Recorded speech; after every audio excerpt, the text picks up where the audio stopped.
뚱뚱해진 혈관으로 인해 사망까지 이를 수 있다고 하니까 갑자기 겁이 덜컥 나는데요. 그렇다면 이 혈관에 낀 기름때와 이 어떤 살찐 혈관을 탄력 있고 탱탱하게 날씬하게 관리할 수 있는 비법을 저희가 소개해드리도록 하겠습니다. 네. 자, 첫 번째.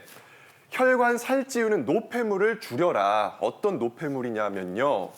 고당분, 고지방, 고염분이군요. 송 교수님. 네, 우리가 정말 좋아하는 맛이 달고 기름지고 맵고 짠 맛이죠. 네. 그런데 이 맛을 필요 이상으로 과잉 섭취하게 되면 혈관에도 무리가 되게 됩니다. 먼저 혈액 속에 당이 많아지게 되면요. 혈관 내벽이 손상돼서 고혈당을 일어나게 되고요. 그러니까 당뇨가 일어날 수가 있겠죠.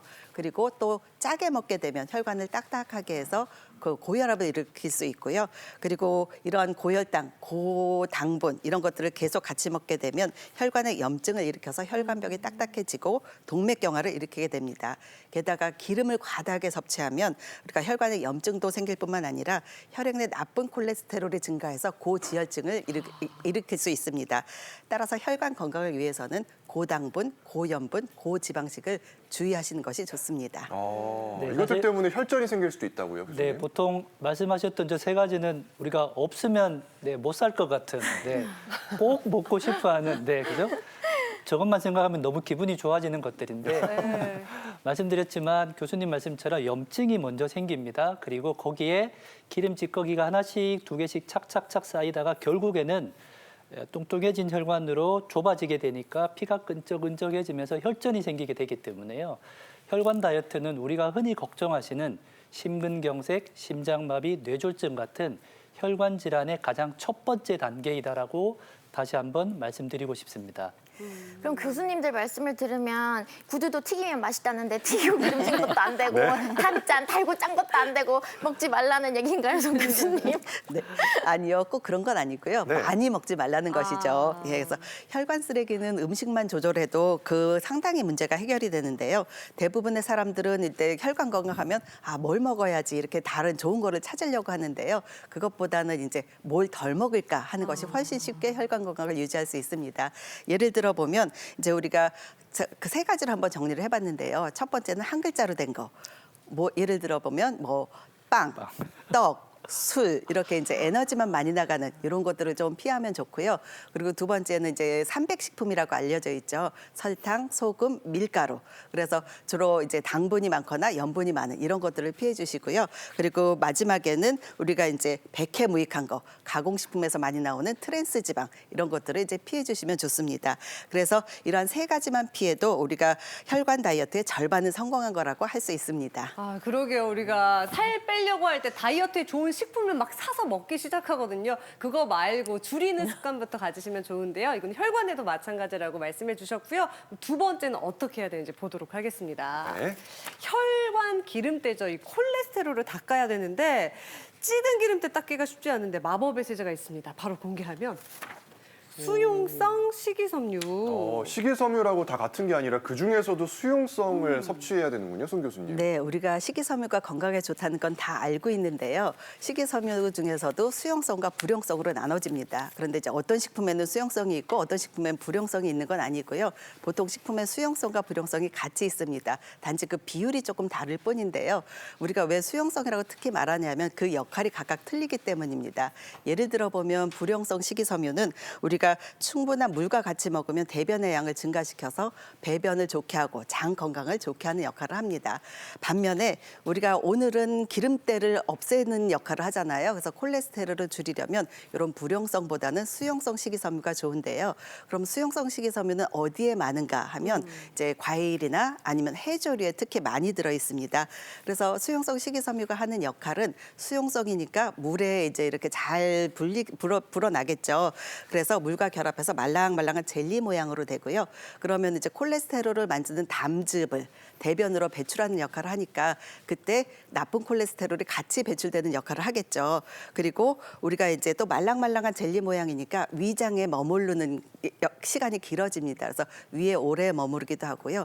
장에서 혈당을 천천히 높이는 역할도 합니다. 그래서 우리가 당뇨병에도 도움이 된다고 할 수 있습니다. 이렇게나 장점이 많은데요. 저는 식이섬유면 다 똑같은 줄 알았는데 그런 게 아니었고요. 그렇다면 특히나 혈관 다이어트에 도움이 되는 그 수용성 식이섬유가 많은 식품들을 저희가 꼭 집어서 알려드리도록 하겠습니다. 네. 여기 준비해 왔는데 아까 전에 교수님께서 해조류라고 말씀하셨는데 여기 정답이 있습니다. 오. 미역 그리고 보리와 청국장이 있네요, 교수님. 네, 보통 이제 혈관 건강하면 우리가 현미를 생각하시잖아요. 그렇죠. 네, 현미도 좋지만 보리에 더 좋은 성분이 많이 있습니다.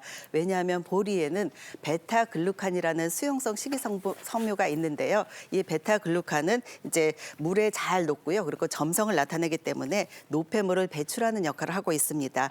그리고 두 번째는 짧은 지방산을 만들어서 장내 세균의 그 먹이가 되고요. 그리고 잡균의 번식을 억제하는 작용도 하고, 그리고 끈적끈적하니까 위에 머무르는 시간이 길어서 혈당을 높이는데 아주 천천히 높이는 역할을 하게 됩니다. 그런데 우리가 이제 식이섬유 함량을 이제 보리만 있다 아니면 아까 이제 뭐 현미도 좋다 했잖아요. 그래서 곡류의 식이섬유 함량을 한번 비교해 보도록 하겠습니다. 곡류의 식이섬유 함량을 보시면 이제 백미보다는 현미에 많고요. 현미보다는 보리류, 쌀보리나 늘보리에 많은데 특히 겉보리를 도정한 늘보리에 식이섬유 함량이 많습니다. 그러면 늘보리를 먹으면 좋죠. 그런데 아까 수용성과 불용성이 있다고 했잖아요. 네. 그래서 저 총 식이섬유는 보리에 많지만 그걸 수용성을 어디에 많은가 한번 다시 찾아봤더니 늘보리보다는 쌀보리에 더 많은 것이 알려져 있습니다. 그래서 우리가 콜레스테롤이 걱정이 되시는 분들은 뭐 늘보리를 드셔도 좋지만 쌀보리를 조금 더 많이 드시는 것을 권장하고 싶습니다. 그러면 콜레스테롤을 좋은 이 보리밥에다가 따끈한 청국장 한 숟갈 싹싹 비벼서 먹으면 약간 엄청 환상적일 것 같다는 생각이 드는데 사실 청국장이 두부랑 뭐 콩 이런 것들이 들어있어서 건강에 굉장히 좋잖아요, 교수님. 그렇죠? 네, 콩은 사실 단백질 섭취에도 아주 중요하기 때문에 특히 연세 드신 어른들 고기 잘 못 드시거나 싫어하시는 분들은 콩 드시면 좋고요. 특히 이렇게 청국장 같은 발효콩은 좋은 이유가 크게 세 가지 정도가 되게 되는데 첫 번째는 발효콩을 섭취를 하게 되면 효소에 의해서 분해가 됩니다. 분해가 되면서 아미노산으로 갔다가 나토키나제라고 하는 성분으로 바뀌게 되는데 이게 뭐냐면 우리 몸속에 있는 혈전을 녹일 때 쓰는 성분이 바로 나토키나제이기 때문에 이 청국장을 드시면 몸에 있는 혈전을 예방하기도 하고 없애기도 하고요.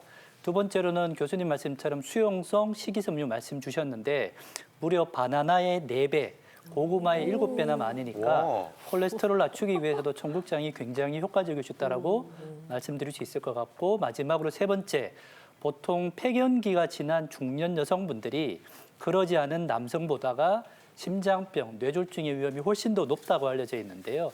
그래서 이런 분들의 이제 건강을 관리하기 위해서 청국장을 추천을 많이 하는데 청국장 성분 중에 이소플라본이라고 하는 성분이 혈관을 건강하게 만들어주고 혈액의 어떤 성분을 좀 이렇게 맑게 만들어주기 때문에 특히 폐경기 여성들에게 있어서도 굉장히 효과적이라고 말씀드릴 수 있는데 마지막으로 주의하실 점은 혹시나 방송 보시는 분들 중에 본인이 복용하는 약 중에 혈액 응고제 또는 항응고제 중에 와파린이나 쿠마딘이라고 하는 약을 드시는 분들이 있는데요. 이런 분들은 그 약 자체가 혈전을 예방하는 약이기 때문에 혹시나 청국장이 좋다고 말씀드리시고 바로 드시게 되면 청국장과 약이 서로 상호작용을 해서 농도 자체가 많이 엉클어질 수 있기 때문에 와파린이라고 하는 약 드시는 분들은 청국장 제가 아무리 좋다고 말씀드셔도 조금 조심하시는 게 좋을 것 같습니다. 네, 또 미역은 어디에 좋을까요, 송 교수님? 네, 우리가 일반적으로 미역이 피를 맑게 하는 데 도움이 된다고 알려져 있는데요. 네. 그게 왜냐하면 미역이나 다시마 같은 해조류에는 알긴산이라는 수용성 식이섬유가 있기 때문에 혈액을 깨끗하게 하고요. 게다가 미역과 다시마에는 후코이단이라는 성분이 있습니다. 후코이단은 이제 미역이나 다시마가 바다의 파도에 막 이렇게 같이 있잖아요. 그래서 파도나 햇빛에서 여린 잎을 보호하기 위해서 생긴 점액질 물질인데요. 이 후코이단이 나쁜 세포를 스스로 사멸하게 만드는 작용이 있어서 항암 작용이 있다고도 널리 알려져 있습니다. 네, 자 그래서 보리와 청국장, 미역 이 삼총사로 수용성 식이섬유가 가득한 음식을 만들어 주신다고요, 선생님? 이 세 가지 재료는 이 세 가지 재료만 있어도 훌륭한 밥상이 차려지는데 네. 저는 함께 다 먹을 수 있는 요리를 오늘 준비를 했습니다. 일석삼조군요. 네. 그래서 오늘 청국장, 쌈장을 곁들인 보리밥, 미역쌈을 아우, 준비했습니다. 좋습니다. 기대됩니다. 그만 쉿하시고 이제 빨리 그만 설명하시고 만들어주세요. 군침이 돌고 있어요. 그러니까요. 빨리 요리를 하세요. 이제 청국장을 준비를 했는데요. 네. 청국장은 이렇게 알이 솔솔 보이면서 황금색을 띈 것 이런 것들이 되게 맛있고요. 네. 윤기가 잘잘 흐르는 게 맛있는데 이대로 드시면 이제 콩을 많이 씹어 드셔야 되니까 좀 다져줄게요. 아, 네. 무슨 떡인 줄 알았어요, 처음에. 오메기떡 뭐 이런. 네네네. 제주도 자주 가시나 봐요. 이렇게 해서 네, 잘게. 잘게 다져서 준비를 해주시고요. 네. 그다음에 이제 양념, 쪽파 좀 쪽파도 넣어주시고요. 넣고. 양파도 좀 넣어주시고요. 네. 그리고 다진 마늘도 좀 넣어주시고 그다음에 된장하고 고추장도 좀 넣어주세요. 근데 청국장에 들어가는데 된장과 고추장을 또 넣나요? 이 청국장을 드셔보시면 알지만 이 간이 조금 모자랍니다. 네. 그래서 된장이랑 고추장을 넣어가지고 좀 감칠맛을 좀 간도 조금만 입히면서 맛을 위해서 네, 또 맛을 위해서 넣어주시는군요. 좀 넣어주시는 거죠. 네. 넣어주시고 그다음에 이제 참기름, 네, 그다음에 깨소금, 소금까지. 향이 좋아지겠네요. 그다음에 올리고당을 살짝 넣을게요. 네. 네. 이렇게 해서 잘 섞어주시면 지금 윤기가 잘잘 흐르는 게 네네, 벌써 맛있겠죠. 군침이 막 돌고 있습니다. 그래서 제가 지금 좀 잘하는데 미리 만들어 온 게 좀 있어요. 네. 이렇게 이제 파랑 양파가 숨이 죽으면 이런 형태가 되거든요. 네. 요게 청국장 쌈장이 만들어진 거고요. 되게 간단하네요. 네, 되게 간단하죠. 그다음에 보리밥을 이렇게 지웠습니다. 맛있겠다. 네네네. 보리밥 맛있게 찍기 힘드시잖아요. 네. 보리밥을 이제 보리쌀을 미리 이렇게 데쳐주세요. 이제 끓는 물에 데쳐서 가지고 그 끈기가 살짝 사라지도록 씻으신 다음에 네. 쌀하고 같이 밥을 지으시면 밥 물량 걱정 안 하시고 이렇게 고슬고슬 지으실 수가 있거든요. 미리 불리는 듯한 느낌이네요. 그죠? 네네네. 이게 쌀밥은 그래도 종종 하는 경우가 있는데 네네네네. 보리밥은 그런 경우가 없기 때문에 저 같은 경우는 네네네. 이런 거는 또 이렇게 만들기가 까다롭진 않나 이렇게 생각이 드는데 들으셨잖아요. 네. 혈관 다이어트를 위해서는 보리밥 해야겠죠. 신경 써야겠죠. 네, 오늘부터는 보리밥 지어서 드시는 걸로. 네, 그래서 이 보리밥을 준비하셔가지고요. 한 입 크기로 좀 뭉쳐주세요. 네. 네, 이렇게 뭉쳐주시고. 네, 역시 선생님은 또 예쁘게 이렇게 네. 뭉쳐서 만들어 주시네요. 네, 그냥 싸 드셔도 되는데 네. 두 분 이렇게 맛있게 또, 드시라고. 네. 네, 이렇게 두 개만 만들어 주시는 건가요? 그다음에 이제 미역. 미역. 준비해 주시고요. 네. 그다음에 지금 제철이에요. 배추. 그다음에 깻잎 깻잎까지. 딱 넣고 맛있겠다. 네, 이렇게 드시고 그다음에 아까 만들었던 양념을 쌈장을 넣고 도르르 말면 제가 미리 좀 만들어 왔습니다. 짜잔! 이렇게 완성이 되는군요. 이런 형태로 파티 요리해도 되겠죠? 아. 네. 벌써 이 청국장에 들어가서 그런지 네. 쿰쿰한 네네네. 그 예전에 저 할머니 댁에 갔을 때 그 고향의 느낌 네네네. 그런 향이 나고 있습니다. 근데 비주얼은 거의 MZ 세대 그렇죠. 아닌가요? 비주얼은 거의 뭐 나서 한 입씩 딱 먹을 것 네. 같은 네네네. 크기에. 고급 레스토랑 느낌이에요. 그쵸, 그쵸. 네네네. 이렇게 해가지고 도로로로로. 만들기가 어렵지가 않네요. 네, 이렇게 하시면은 꼭 청국장 찌개 끓이시고 밥하시고 막 이렇지 않고 한 끼에 다 드실 수 있고요. 이제 드셔보셔야 되잖아요. 네, 자, 한번 맛을 보도록 하겠습니다. 드셔보시고. 네, 손으로 짚고 한 입에 딱 넣으셔도 됩니다. 이렇게 집어서. 네.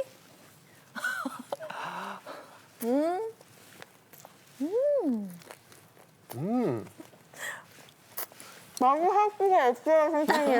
그런가요? 좀 작게 말아드릴 걸 그랬나 봐요. 아니 나는 네, 쌈장을 드셨어요? 쌈장을 좀 더 드릴까요? 이걸 안 넣어주신 것 같아요. 이게 먹으셨잖아요. 드셨잖아요. 따로 한번 제 맛을 볼게요. 네, 달콤 짭좀 고소. 진짜 다 들어있네. 달콤하면서 짭조름 네네네네네네네. 고소하기도 하고 네네네네. 전혀 자극적이지 않아서 네네네네. 집에서 간단하게 만들어 먹기 좋을 것 같습니다. 네. 아이들 좋아할 것 같아요. 아이들도. 네. 아이들도 좋아하고 이 보리밥에다가 쌈장에다가 거기 청국장에다가 네네. 그다음에 요새 미역이 제철이잖아요. 맞아요. 딱 너무 먹으면 맛있어요. 오장육과가 약 깨끗해지는. 요거를 끝나고 제가 좀 챙겨가야겠습니다. 요거 있으면 거의 한 달은 먹을 수 있을 것 같아요. 알겠습니다. 감사합니다. 네, 선생님 제가 궁금한 게 있는데 네. 여쭤보지를 못해가지고 네네네. 아까도 설명을 해주셨잖아요. 네네네. 보리의 종류가 있는데 네. 늘보리가 좀 식이섬유가 많다. 네. 근데 어떤 게 늘보리인지 구분이 가세요? 네, 저는 이제 구분이 딱 갑니다. 네, 이게 이제 아까 교수님이 식이섬유가 많다 하신 늘보리인데요. 네, 요 겉보리가 있어요. 겉보리를 겉에 껍데기만 벗긴 게 늘보리. 늘보리. 그래서 꽁보리밥 할 때 이 늘보리가 사용이 되고요. 아, 그게 늘보리예요? 네, 이 겉보리는 겉보리 섬유만 있으면 처가살이를 안 한다 할 때 겉보리입니다. 오. 그다음에 이게 이제 쌀보리인데요. 네. 이 쌀보리는 부드러워요. 그리고 전분 함량이 많아서 그냥 바로 씻어서 아까처럼 데치지 않고 바로 밥을 하셔도 되거든요. 근데 되게 재밌는 게 경상도 지방에서 많이 자라고요. 네. 전라도 지방에서 많이 자란다고. 오. 그 색깔이 좀 다른 것 같기도 하죠. 오. 그래서 이렇게 보리도 종류별로 구별하셔서 사용하시면 훨씬 맛있게 보리밥 지어 드실 수 있습니다. 네.